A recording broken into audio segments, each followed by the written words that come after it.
Welcome on the channel Nice Stories. Today we have intriguing story about My name is William Baker. I've been happily married for 26 years, 3 months, and 21 days. I met Julia at a Rick James concert in Cleveland, Ohio in 1985. Julia was just beautiful.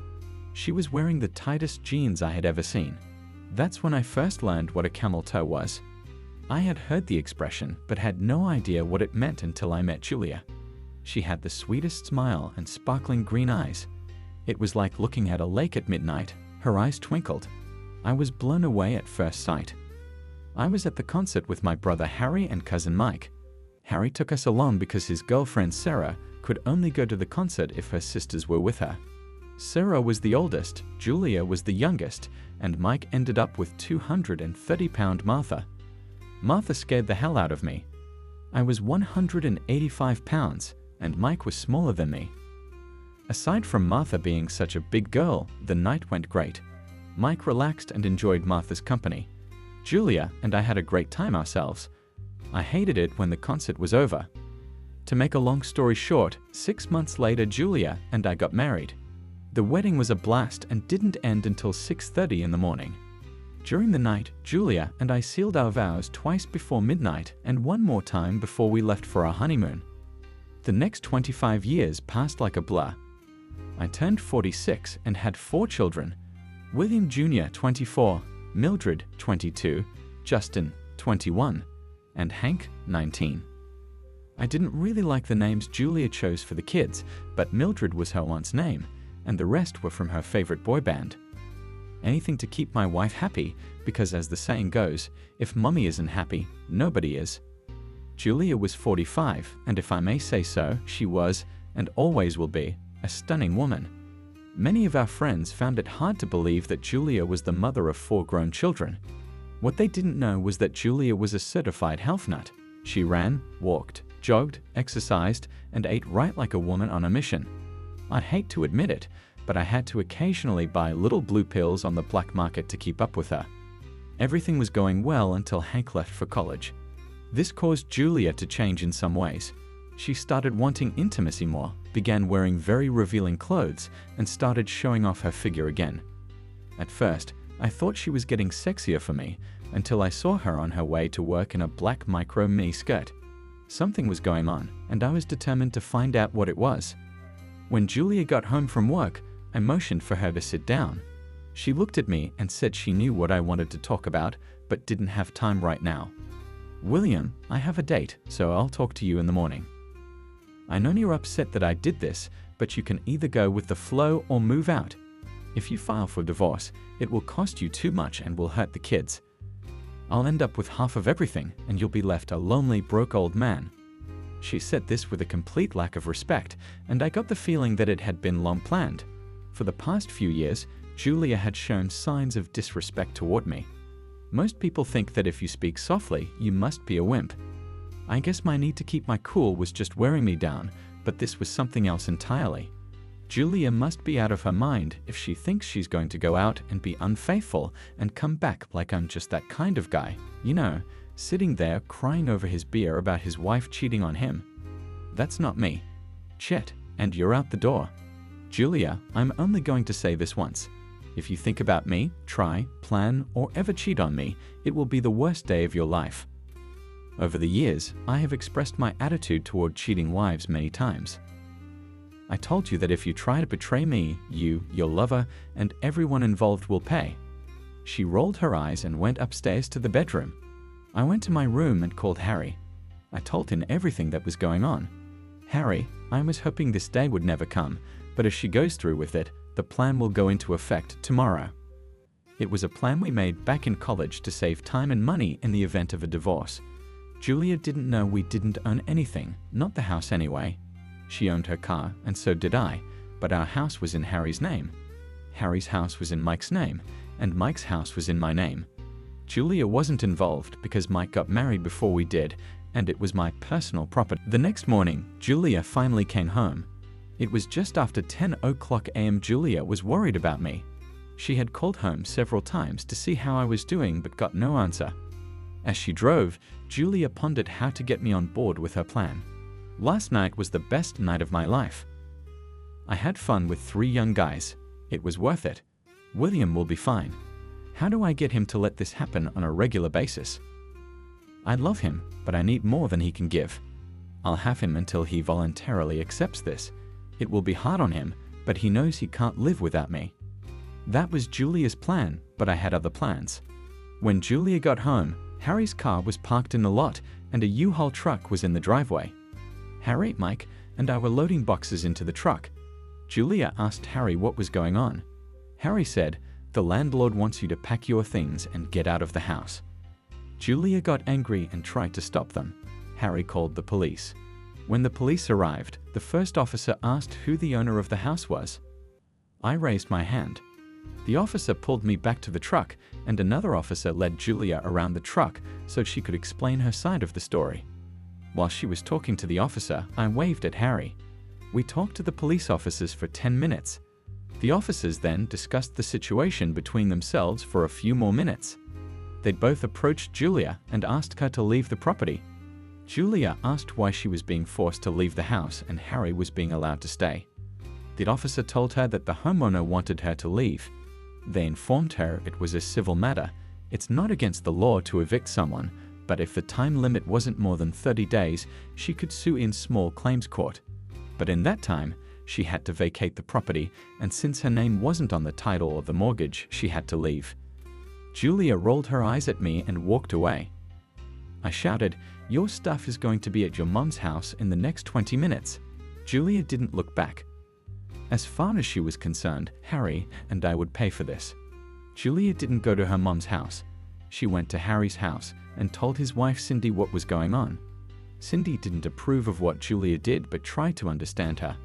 It seemed to her too that life was passing her by. Cindy called Harry's cell phone and told him about how things were going with me and my silly pride. Cindy suggested that sometimes women's lives take a turn and they might break a few rules while trying to find themselves.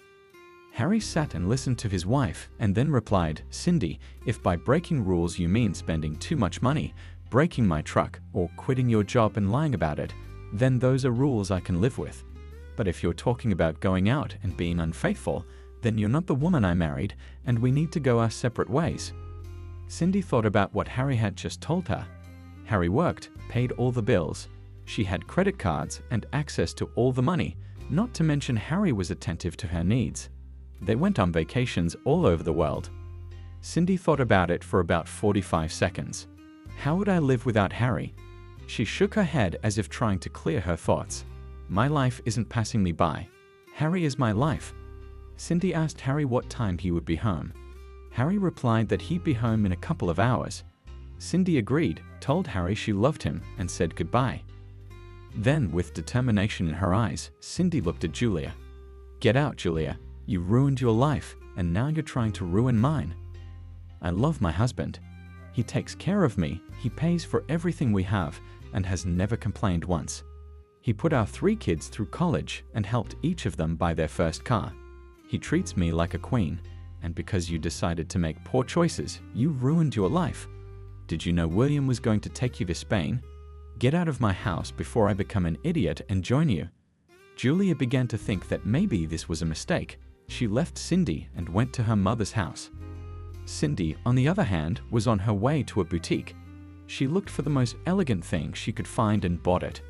All the way there, Cindy mumbled to herself, "I'm not ruining my life." Cindy then stopped by an adult store and bought a few items. When Harry entered the house, Cindy was waiting for him with a smile. Needless to say, Harry had a great night. I didn't hear from Harry until Monday. With Julia safely out of the house, it was time for the second part of the plan, to make Julia understand the consequences of her actions. The pain she was causing me was too much. A few days later, Julia wondered why I hadn't tried to call her. She emailed, texted, and left numerous messages for me. She knew I was getting them. I was just being stubborn, in her opinion. William can't live without me. At this moment, he's thinking about me. She was right. I was thinking about why I put up with her behavior for so long. I had always loved her wholeheartedly, or so she thought. Julia's mother wondered how long her daughter had been looking at life through rose-colored glasses. It was time to wake her up. Life is hard. and then you die, Julia. Julia, do you have a maid? Her mom asked, bringing her out of her thoughts. No, ma'am, Julia replied. Then get over here and help out.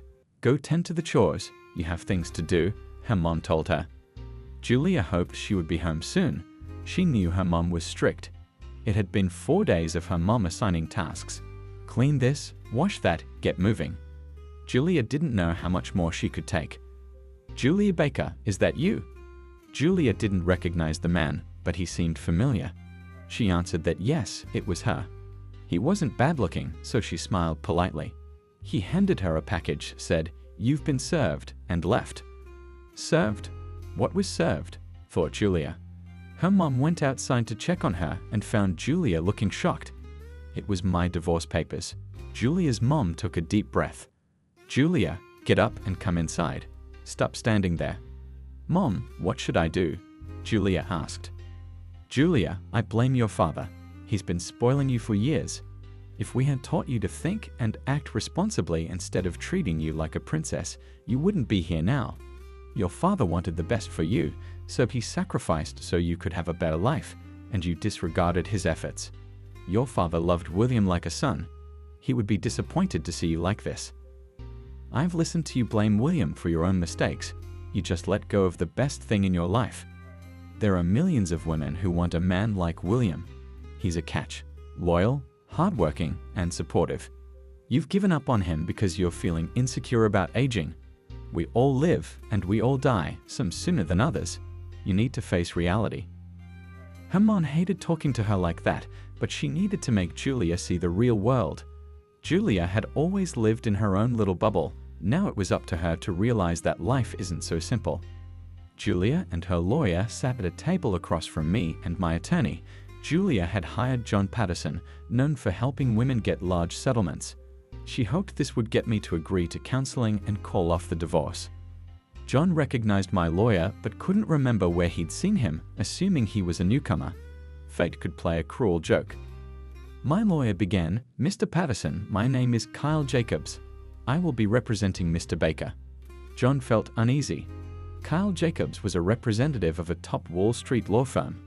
"Excuse me, my client, and I need a minute," said John. Julia wanted to know what was going on. They stepped out into the hallway. "Julia, is your husband wealthy?" John asked. "Not rich, but we're comfortable." "Why do you ask?" Julia replied. "Julia, the attorney representing your husband is one of the best divorce attorneys in the country.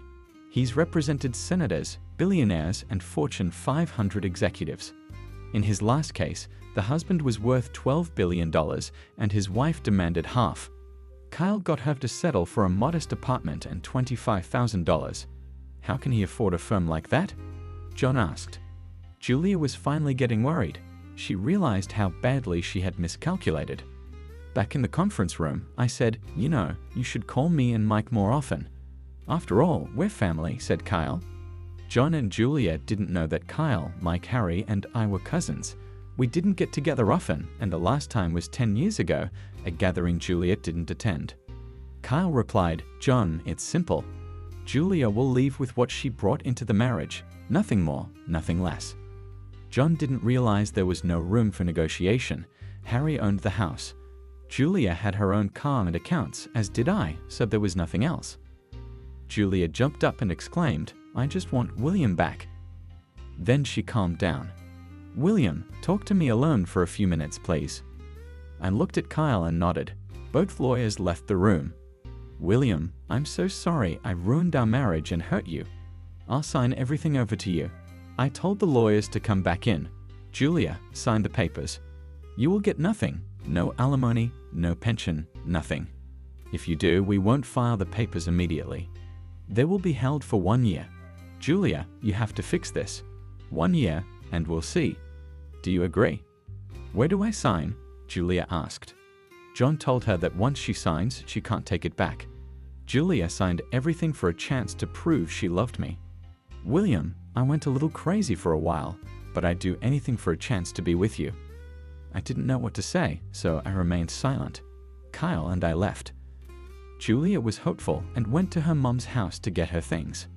After packing everything she could carry into the car, she drove home, humming to herself, She believed I wouldn't regret giving her this chance. When Julia pulled up to the house, there was a note hanging on the door.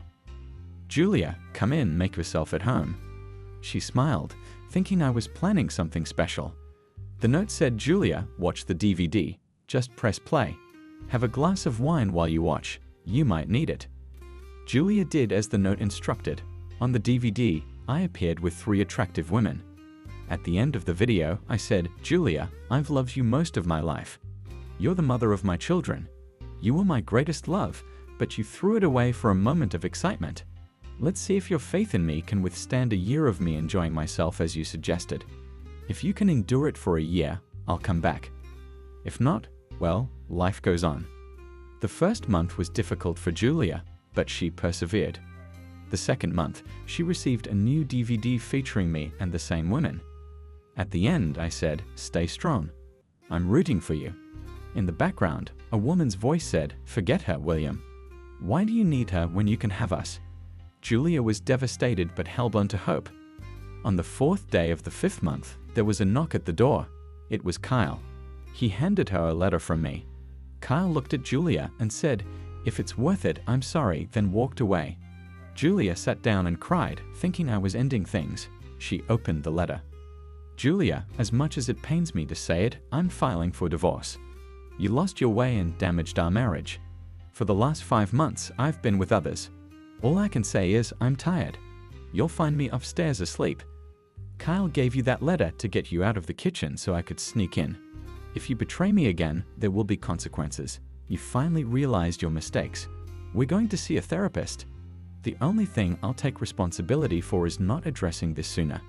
Don't expect things to be easy right away. Love, William." Julia looked at the letter again. It said I was upstairs. She freshened up and went upstairs. She stopped in front of our bedroom door. "Please don't let this be a mean joke," she thought. She opened the door. I wasn't there. She began to worry, but then she heard the shower turn off and the bathroom door open. I came out, trying myself. "Why are you standing there?" I asked. Julia was surprised. I had changed. Healthier, fitter, more confident. She blinked and looked at me again. I helped Julia up and we hugged for the first time in months. I won't detail what happened next, but let's say we began to rebuild our relationship. The counseling we went through was very intense and helpful, but I never let Julia forget that trust needed to be earned. Last week, we celebrated our 60th wedding anniversary. Our family gathered to honor our journey together, a testament to forgiveness, growth, and enduring love.